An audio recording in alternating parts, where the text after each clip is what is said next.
in Ghana means that the arts and culture venues are slowly reopening. And behind the walls of one of the most unassuming of buildings in Accra lies a rich treasure trove of African literature. The newly named Library of Africa and the African Diaspora contains bodies of work that encapsulate the African experience in various forms and genres. Now, this literary oasis was founded and is curated by the Ghanaian British author Sylvia Arthur, and it holds around 4,000 publications from almost every country on the continent. Our very own bookworm, Lisa Marie Mishtak, has more. Nestled here in this street in Ghana's capital, Accra, the Library of Africa and the African Diaspora is open to those curious to learn more about Africa's rich but often overlooked literary history.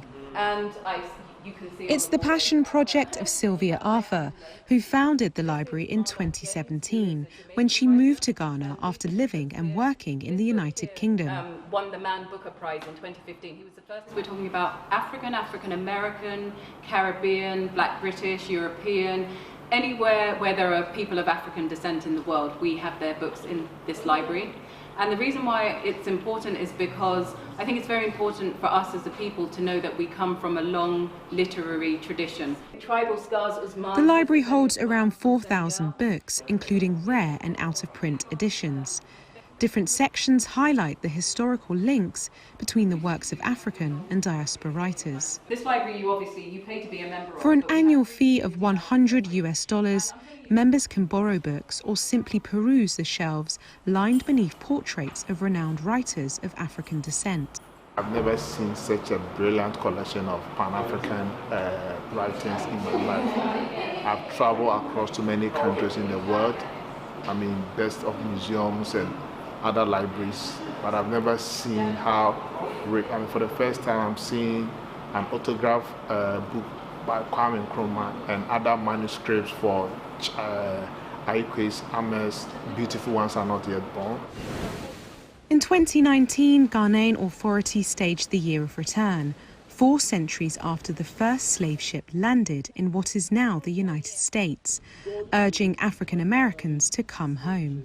But despite that initiative, there's still often little knowledge of African and African diaspora writers here and in the rest of the world. African literature is somehow dead. We only write for others. We write for fame, we write for money, we write for so much.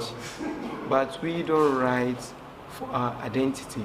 We don't write, to revive the spirit of Africa. The library's relevance is even more pronounced now that the Black Lives Matter protests have swept the globe and sparked renewed debates on history and equality. It will always be important to showcase and highlight African and African diaspora writers, but I think now it's in sharp focus because of the protests that are going on, and that is a good thing from our perspective. But as I say, even after the protests are over, we will still be here. As the Black Lives Matter protests continue to try and bring about lasting change around the world, the library remains a rich depository of inspiration for Africa's next generation of writers and thinkers. Lisa Marie Mishtak, BBC News.